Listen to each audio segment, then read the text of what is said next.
बोलिए श्री वृंदावन बिहारी लाल की जय। श्री गुरुदेव भगवान की जय। श्रीमद् भागवत गीता की जय। श्री भगवान कहते हैं कि हे प्रिय, अब मैं तुम्हें चौथे अध्याय का महात्म्य बतलाता हूँ। भगवान लक्ष्मी जी को गीता के तीसरे अध्याय का महात्म्य बतलाते हुए कहते हैं, हे प्रिय सुनो, भागीरथी के तट पर वाराणसी, जिसे बनारस भी कहते हैं, नाम की एक पुरी है।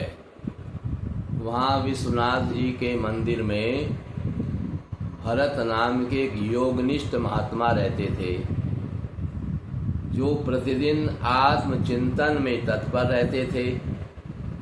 आदर पूर्वक गीता के चौथे अध्याय का पाठ करते थे।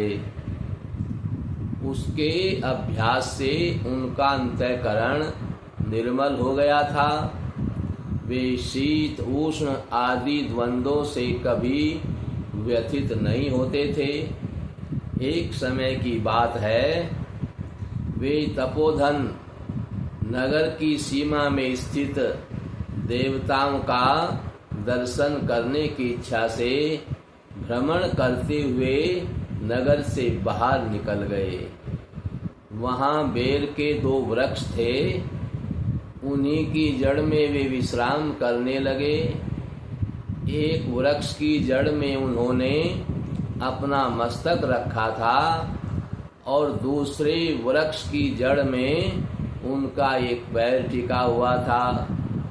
थोड़ी देर बाद जब वे तपस्वी चले गए, तब बेर के दोनों वृक्ष 5 ही 6 दिनों के भीतर सूख गए।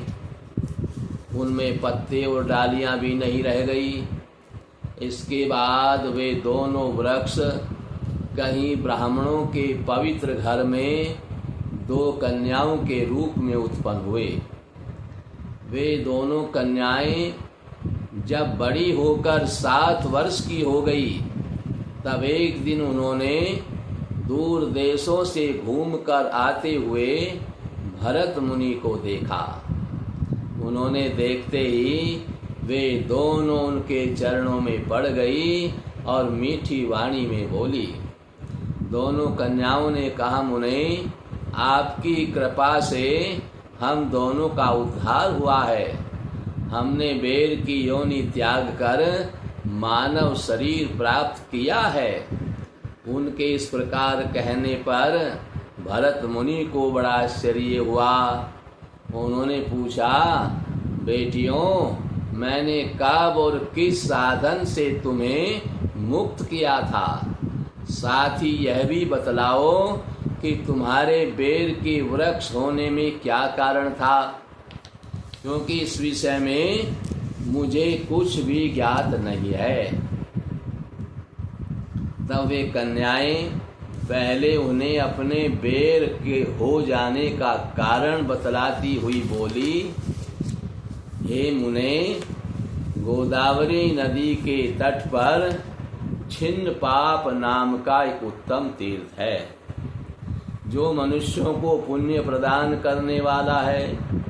वह पावनता की चरम सीमा पर पहुंचा हुआ है।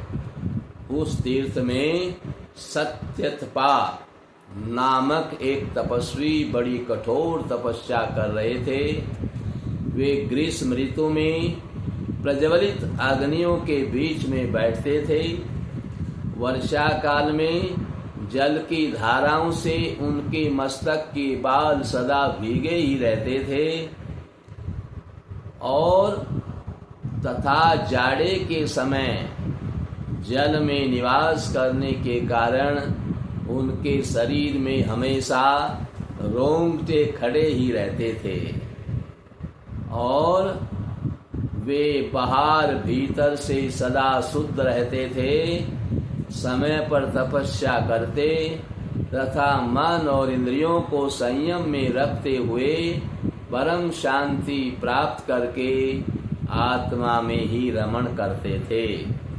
वे अपनी विद्वता के द्वारा जैसा व्याख्यान करते थे उसे सुनने के लिए साक्षात ब्रह्मा जी भी प्रतिदिन उनके पास उपस्थित होते और सवाल किया करते थे, प्रश्न पूछते थे। ब्रह्मा जी के साथ उनका संकोच नहीं रह गया था, बिल्कुल खुल गए थे। अतः उनके आने पर भी वे सदा तपस्या में ही मग्न रहते थे। परमात्मा के ध्यान में निरंतर संलग्न रहने के कारण उनकी तपस्या सदा बढ़ती रहती थी।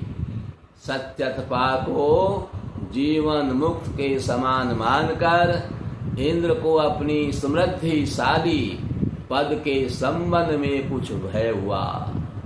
तब उन्होंने उनकी तपस्या में सैकड़ों विघ्न डालने आरंभ कर दिए। अप्सराओं के समुदाय से हम दोनों को बुलाकर इंद्र ने इस प्रकार आदेश दिया। वे कन्याएं बता रही हैं, इंद्र ने हम दोनों को इस प्रकार आदेश दिया, तुम दोनों उस तपस्वी की तपस्या में विघ्न डालो जो मुझे इंद्र पद से हटाकर स्वयं स्वर्ग का राज्य भोगना चाहता है। इंद्र का यह आदेश पाकर हम दोनों उनके सामने से चलकर गोदावरी के तीर पर जहाँ वे मुनि तपस्या किया करते थे वहां पर आई। वहां मंद एवं गंभीर स्वर से बजते हुए मृदंग और मधुर वेणी नाद के साथ हम दोनों ने अन्य अप्सराओं सहित मधुर स्वर में गाना आरंभ किया। इतना ही नहीं, उन योगी महात्माओं को वश में करने के लिए हम लोग स्वर, ताल और लय के साथ नृत्य भी करने लगी। बीच बीच में जरा जरा सा अंचल खिसकने पर उन्हें हमारी छाती भी दिख जाती थी। हम दोनों की उन्मत्त गति काम भाव का उद्दीपन करने वाली थी, किंतु उसने उन निर्विकार चित्त वाले महात्मा के मन में क्रोध का संचार कर दिया। तब उन्होंने हाथ से जल छोड़कर हमें क्रोध पूर्वक शाप दे दिया, अरे तुम दोनों गंगा जी के तट पर बेर के वृक्ष हो जाओ। यह सुनकर हम दोनों ने बड़ी विनय के साथ कहा, महात्मन हम दोनों पराधीन थी, अतः हमारे द्वारा जो दुष्कर्म किया गया है, जो दुष्कर्म बन गया है हमसे, उसे आप क्षमा करें। यूं कहकर हमने मुनि को प्रसन्न कर लिया। तब उन पवित्र चित्त वाले उन मुनि ने हमारे शापोद्धार की अवधि निश्चित करते हुए कहा, भरत मुनि के आने तक ही तुम पर यह शाप लागू होगा। इसके बाद तुम लोगों का मृत्युलोक में जन्म होगा और पूर्व जन्म की स्मृति बनी रहेगी। मुने, जिस समय हम दोनों बेर वृक्ष के रूप में खड़ी थी, उसी समय आपने हमारे समीप आकर गीता के चौथे अध्याय का जप करते हुए हमारा उद्धार किया था। अतः हम आपको प्रणाम करते हैं। आपने केवल शाप से ही नहीं, इस भयानक संसार से भी गीता के चतुर्थ अध्याय के पाठ के द्वारा हमें मुक्त कर दिया। श्री भगवान कहते हैं, हे प्रिय, उन दोनों के इस प्रकार कहने पर मुनि भरत बहुत ही प्रसन्न हुए और उनसे पूजित होकर विदा लेकर जैसे आए थे वैसे ही चले गए। तथा वे कन्याएं भी बड़े आदर के साथ प्रतिदिन गीता के चौथे अध्याय का पाठ करने लगी, जिससे उनका उद्धार हो गया। इस प्रकार से गीता के चौथे अध्याय का पाठ करने से पापों का शमन होता है, पाप नष्ट होते हैं और निष्पाप होकर के पृथ्वी पर मनुष्य का जन्म मिलता है। इसलिए हमें प्रतिदिन गीता के अध्यायों का पाठ करना चाहिए और अपना कल्याण करना चाहिए। बोलिए श्रीमद् भागवत गीता की जय। जय जय श्री राधे।